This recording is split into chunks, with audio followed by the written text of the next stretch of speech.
اما بعد فاعوذ باللہ من الشیطان الرجیم بسم اللہ الرحمن الرحیم کل نفس ذائقۃ الموت صدق اللہ العظیم والصلاة والسلام علی سید الانبیاء والمرسلین وعلی آلہ واصحابہ اجمعین۔ آگاہ اپنی موت سے کوئی بشر نہیں، آگاہ اپنی موت سے کوئی بشر نہیں، سامان 100 برس کا پل کی خبر نہیں۔ معزز سامعین و حاضرین، السلام علیکم ورحمۃ اللہ وبرکاتہ۔ آج کا ہمارا موضوع ہے ہلاکو خان کی دردناک موت۔ دنیا کا وحشی ترین، سفاک ترین، خونخوار ترین انسان اپنے گھوڑے کے اوپر سوار تھا۔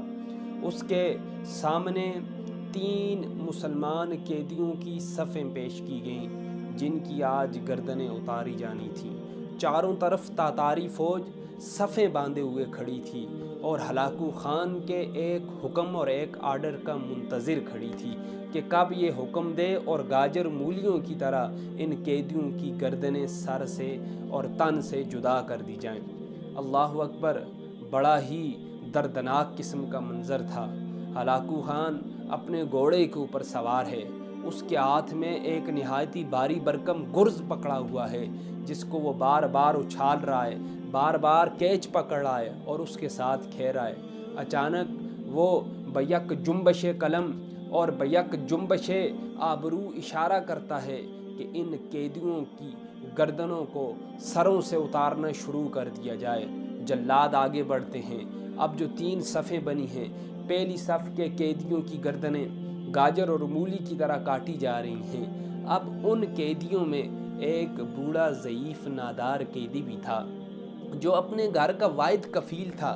اس کے گھر اور کوئی کمانے والا نہیں تھا۔ وہ اپنے بے آسرا بچوں کا، اپنے ان چھوٹے چھوٹے بچوں کا واحد کفیل تھا۔ اب یہ پہلی صف کے اینڈ پہ کھڑا تھا۔ اب جب جلاد ان قیدیوں کو قتل کرتے کرتے اب جب صف کے اینڈ پہ پہنچنے لگے تو اس بوڑھے قیدی نے کیا کیا، وہ اٹھ کے دوسری صف میں چلا گیا۔ اب جب دوسری صف میں چلا گیا تو پھر جلاد دوسری صف کو بھی گاجر مولی کی طرح کاٹتے کاٹتے جب اس کے اینڈ پر پہنچنے لگے تو پھر وہ قیدی بھاگا بھاگا تیسری صف میں جا کے کھڑا ہو گیا۔ اب تیسری صف کے قتل ہونے کی باری آ گئی۔ اب پہلا قیدی، دوسرا، تیسرا، 5واں، 10واں، یہاں تک کہ کرتے کرتے جب اس بوڑھے کی باری آتی ہے تو اچانک ہلاکو خان بھی یہ منظر بڑی دیر سے کھڑا دیکھ رہا تھا۔ اس نے اسی وقت اپنے گھوڑے کے اوپر بیٹھ کے حکم دیا، ارے جلادو رک جاؤ، مجھے اس سے بات کرنی ہے، اس کو میرے حضور، اس کو میرے روبرو پیش کیا جائے کہ اس نے بڑا عجیب معاملہ کیا ہے۔ تو اس نے پوچھا، او بوڑھے، تو یہ بتا تو پہلی صف سے دوسری میں کیوں گیا، دوسری سے تیسری میں کیوں گیا؟ تو بوڑھا کہنے لگا کہ اے ہلاکو، تو بہت ہی خونخوار ہے، ظالم ہے۔ میں اس لیے پہلی سے دوسری میں گیا کہ میں نے دیکھا جب موت پہلی صف کے اوپر اپنے خونخوار پنجے گاڑ چکی ہے تو میں ڈر کے مارے دوسری میں چلا گیا۔ موت نے وہاں بھی پیچھا نہ چھوڑا، جب اس نے خونخوار پنجے دوسری صف میں گاڑے تو میں تیسری صف میں چلا گیا۔ لیکن شومیے قسمت کہ تیسری صف کے اندر بھی موت اپنا منہ کھول کے کھڑی تھی۔ جب اس نے تیسری صف کا بھی صفایا کر دیا تو پھر مجھے یقین ہو گیا کہ اب میری باری آنے ہی والی ہے۔ تو اس نے پوچھا، ارے او بوڑھے، یہ تو بتا، تجھے مجھ جیسے خونخوار سے، سپا سالار سے، جس نے لاکھوں گردنوں کو تن سے جدا کیا ہے، کون بچا سکتا ہے؟ بوڑھا مسکرایا۔ اللہ کے اوپر اس کا توکل، اس کا بھروسہ، اس کا ایمان اتنا کامل تھا کہ وہ مسکرا کے ہلاکو کی طرف دیکھتا ہے، دیکھ کے کہتا ہے، ارے او ہلاکو، مجھے تجھ سے میرا خدا بچا سکتا ہے۔ ہلاکو نے جب یہ بات سنی تو اس کے اوسان خطا ہو گئے۔ اس نے کہا، تیرا خدا مجھ سے تجھے کس طرح بچا سکتا ہے؟ لاکھوں لوگ میری تلوار سے لقمہ اجل بننے میں 1 منٹ اور سیکنڈ کی دیر نہیں ہوئی کہ وہ موت کے گھاٹ میں نے اتروا دیے، اور تو کہہ رہا ہے کہ مجھے میرا خدا بچا سکتا ہے۔ اللہ اکبر! اسی حالت میں وہ اپنے گرز کو اوپر اچھالتا ہے اور کیچ کرنے کے لیے وہ اس کی طرف لپکتا ہے، لیکن گرز بڑی تیزی سے زمین کی طرف جانے لگتا ہے۔ جب اس نے یہ منظر دیکھا، کیونکہ وہ بڑا ہی ماہر شاہ سوار تھا، سپہ سالار تھا، بڑا ہی چابک دست تھا، تو اس نے چاہا کہ اس گرز کے زمین پر پہنچنے سے پہلے میں اس کو اچھل کے پکڑ لوں۔ اب جب وہ گرز کی طرف نیچے کو ہوا تو ہوا کیا، اس کا جو دوسرا پاؤں رکاب میں رکھا ہوا تھا وہ رکاب میں سے نکل گیا۔ اب ایک پاؤں اس کا رکاب میں ہے، دوسرا پاؤں اس کا رکاب میں سے نکل گیا۔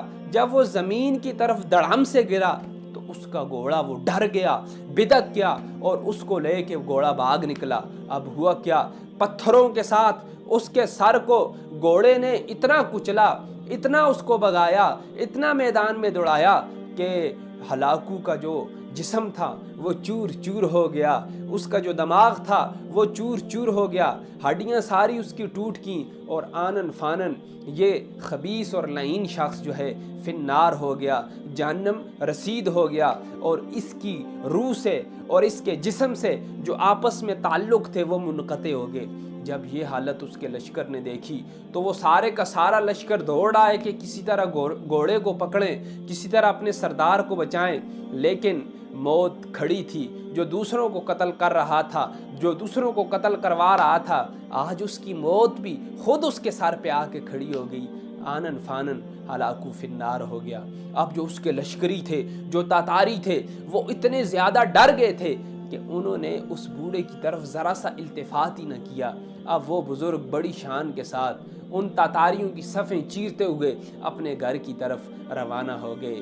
اسی لیے علماء کہتے ہیں، رسول پاک صلی اللہ علیہ وآلہ وسلم کی حدیث طیبہ ہے کہ مظلوم کی دعا سے بچو، کیونکہ جب مظلوم کے منہ سے بد دعا نکلتی ہے اس کے درمیان اور اللہ کے درمیان کوئی فاصلہ نہیں ہوتا، سیدھی وہ دعا جا کے عرش بری سے ٹکراتی ہے اور اللہ کا نظام قدرت فوراً حرکت میں آتا ہے اور اس مظلوم کی داد رسی کی جاتی ہے۔ اس میں میرے لیے، آپ کے لیے، ہمارے ملک کے مقتدر اداروں کے لیے جو انصاف کی سیٹس کے اوپر بیٹھے ہوئے ہیں بہت بڑا سبق ہے کہ اللہ پاک کفر کی حکومتوں کو تو قائم کرتے ہیں، کر دیتے ہیں، لیکن جہاں ظلم ہوتا ہے ظلم کی حکومت دیر پا نہیں ہوتی، آخرکار وہ اپنے منہ کے بل دڑام سے نیچے گر جاتی ہے اور وہ تیس نیس ہو جاتی ہے، اس کو کبھی بھی بقا نہیں ملتی۔